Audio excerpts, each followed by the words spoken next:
was a really beautiful exchange. I really feel like they're family. 7, 6, 5, 4, 3, 2, 1. You'll never have these things. I'm here today with Dorothea Vasicek. Hello. Of Raw Wanderlust, and I'm just really excited that we get to do another video together. I am too. We did a couple videos in the past. I'll put them in the description below. And today we're going to be talking about being an au pair. You've done this a couple times, right? Yes, I've done it twice. Okay. Which Yes. countries were you? I was in Denmark, and I was also in Spain. And what is an au pair? So being an au pair is basically like a fancy word for nanny. Yeah. You're a nanny. You're taking it's childcare. The difference is that it usually involves some sort of exchange for international travel. So you're immersed in a new place, in a new country with a new culture, a new language, everything, and you're nannying, or it can also involve some sort of housework. Yeah. But generally you're taking the kids to and from school, you're exchanging languages. A big motivation for people in other countries to have au pairs work for them is so that they can have their kids experience some sort of a mini immersion of English. Yeah. Or whatever language that they want. So.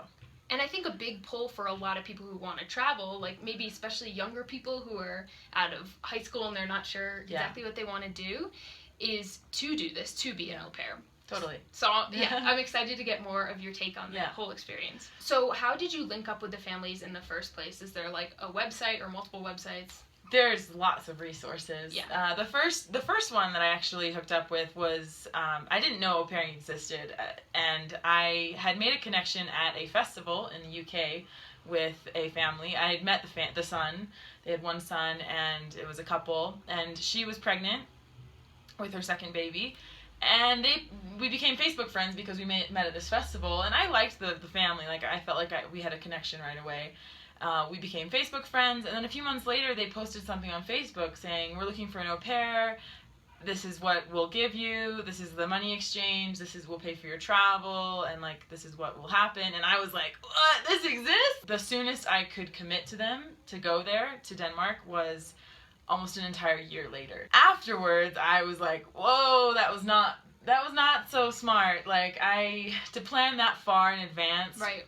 ended up not being the smartest thing in the world, because you change. Like, everything changes in a year. Yeah. Your attitude, what you want, what you think you want, like everything changes. And so I left that experience wanting to au pair again and feeling more motivated to do exactly what I wanted to do, and to find exactly the ideal situation, the ideal country.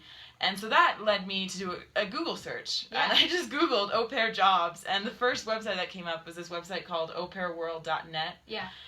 And it's amazing. You make a free profile. I kind of joke that it's like the eHarmony for au pairs. Like, the family makes a profile, you make a profile, and you say like, I prefer smoking or non-smoking, or I can drive, or I can't drive, or I'm from this country, I want to go to this country, and that's so cool. It links you up. And literally the first family I found, I talked to about 20 families in like a 48-hour period, and the first family I talked to ended up being the family in Spain that I found.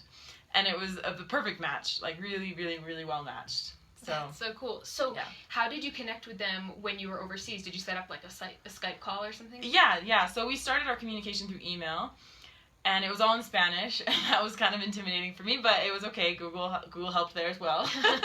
And I got a really good feeling, and I was like, this is my family. Like, this is it. How much after that did you go and au pair for that family? So I was in Europe for the summer, this last summer. So from May until July, I was in Europe. Mm-hmm. Part of that time I was working in Denmark, part of that time I wasn't. But then I had to go back to the U.S. in August. I had a family reunion, and I had to renew my passport. And so I went back to the U.S. for the month of August, and then I was like committed September 5th. I'm in Spain. And in general, would you say, like, how much lead time are families looking for, do you think, to set up au pairs? It can vary. It can vary a lot. Like, I know some families are kind of in an emergency situation where they need it like within the month or within 2 or 3 weeks. And same with au pairs. Like, they can be like, oh crap, like my family, like the dad just got laid off, and like they can't afford an au pair, and I'm stuck in Spain, and I have to go like find another family like on the fly. So that it happens in both scenarios. So it could be like a year out, it could be 3 months out, it could be anything. How long were you au pairing in Spain for, and what was it like for you? I was an au pair for 5 months, and it was an amazing 5 months, and I would have done it longer, but I had other commitments that I had made, and I had to leave. But it was really a perfect scenario. Au pairing is totally flexible. Like, That's cool. you have a lot more control than you think you do. And it's, I think a lot of people, women and men who are au pairs, it's not just a female thing. Yeah.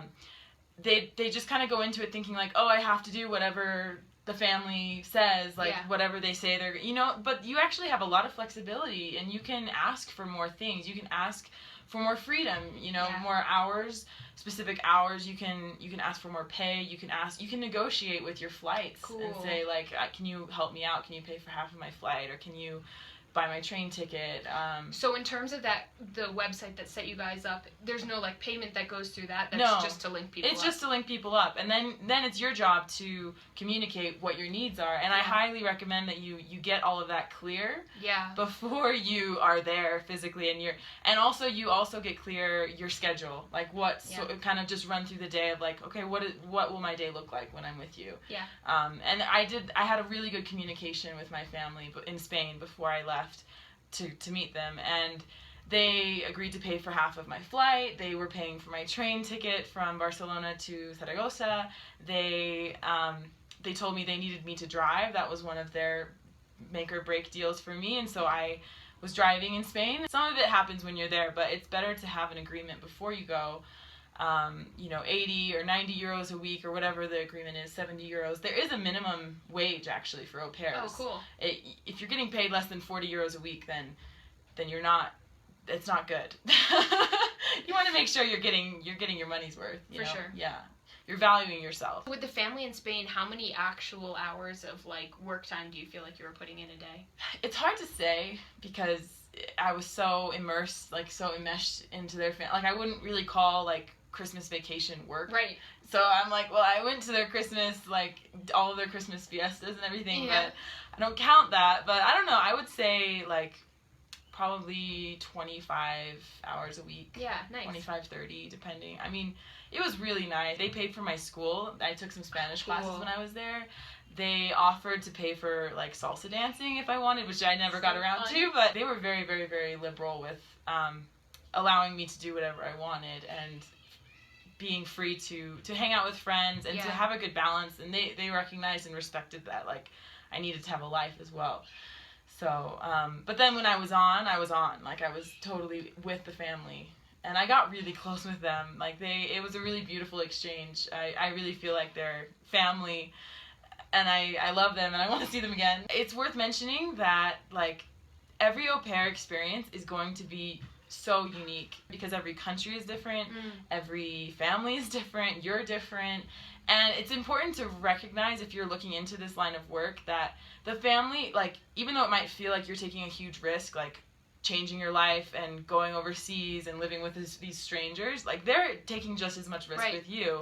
They don't know who you are, and they're trusting that it's gonna be a really good exchange. It's a good opportunity for people who are wanting to travel. It's an amazing way to get out and actually be immersed in a culture, instead of just seeing it at like the surface touristy level. Like, you're really living there, you're really experiencing it.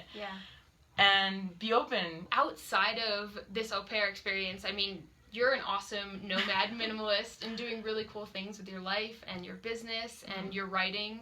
And so could you just tell us a little bit about that and like what's feeling really exciting for you right now? Yeah, totally. I started my blog, Raw Wanderlust, 2 years ago, but I had been blogging on different platforms before that, for about 3 years before that. And I feel like everything I'm doing is finally like crescendoing to where I'm at now, and it just keeps going, and it's very exciting. So I just got a different job working for Hopscotch the Globe, which is another travel blogger.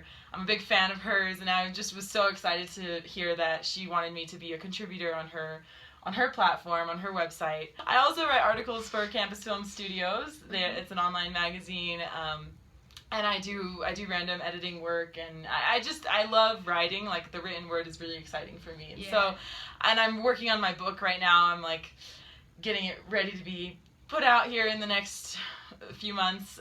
It's really, really, really exciting. It's been a big project for me. So yeah. So lots of big things are happening, and I love sharing. YouTube is a new platform for me. I've been keeping my channel now for about a year. And it can't go without saying that you also put on this amazing festival. That's why we're both in Peru right now. My friend Andrea and I planned this fruit festival in Peru kind of spontaneously and without much experience, and it just was pulled off perfectly, and it was largely because of the people we had, including Brittany and Connor, and we're so grateful to have had their presence here.